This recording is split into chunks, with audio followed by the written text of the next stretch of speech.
Okay, so now the second part of lacrimal apparatus is the arterial supply. Arterial supply is from the lacrimal branch of the ophthalmic artery, which I have already taught. Venous drainage is through ophthalmic veins. Now the conjunctival sac. Now we are going through the parts, right? We have gone through the lacrimal gland, we have gone through the duct. Now we are going to the sac. So the sac, conjunctival sac, it is a potential space which is lying between the bulbar and the palpebral conjunctiva. Okay, so this is the bulbar conjunctiva. This here somewhere is the palpebral conjunctiva. So between the palpebral and the bulbar conjunctiva lies the conjunctival sac. So the conjunctival sac lies between the bulbar and the palpebral conjunctiva. Lacrimal puncta, they are small openings on the lid of the lid margins. So as you can see, these are the lid margins near the near on the medial side. So there are these lid margins, these small openings are there. Lacrimal canaliculi, they are like tubular structures. Okay, there are two lacrimal canaliculi, superior and inferior, in upper and lower lids. So two lacrimal canaliculi are there. Then they join into the lacrimal sac, that is the upper dilated part of the lacrimal duct.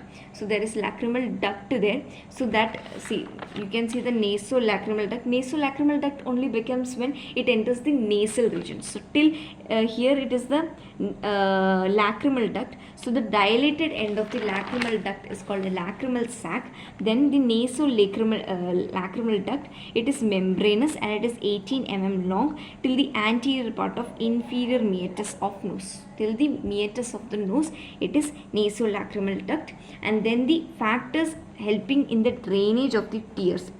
Okay, blinking of the eye, orbicularis oculi contraction, and then the capillary action of the fluid. So there should be some capillary action of the fluid so that the drainage occurs. Blinking, constant blinking.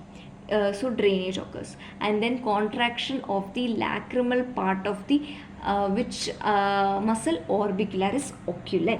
Then comes the nerve supply. Nerve supply, sensory is by lacrimal nerve, ophthalmic division of the trigeminal nerve, which I have already taught.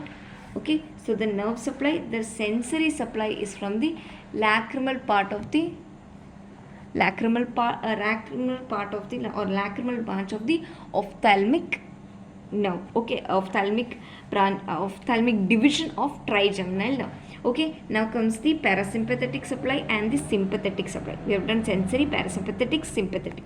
This is a gland, because it is a gland, it will have all the three supply. Okay, parasympathetic supply, you need to memorize this. Clearly see, from the lacrimatory nucleus through the nervus intermedius, it goes to the geniculate ganglion, then the greater petrosal nerve, relays in pterygopalatine ganglion. Until here it is preganglionic fibers. Okay, and from here it becomes post-ganglionic fibers. Then the post-ganglionic fibers carry the sensation to the zygomatic nerve, zygomaticotemporal nerve, lacrimal nerve, and reaches the lacrimal gland. So the lacrimatory nucleus, nervus intermedius, geniculate ganglion, greater petrosal nerve, then relays in pterygopalatine ganglion, reaches zygomatic nerve, zygomaticotemporal nerve, lacrimal nerve, and lacrimal gland, gives sensation to the lacrimal gland. Okay, sympathetic supply, I'll make a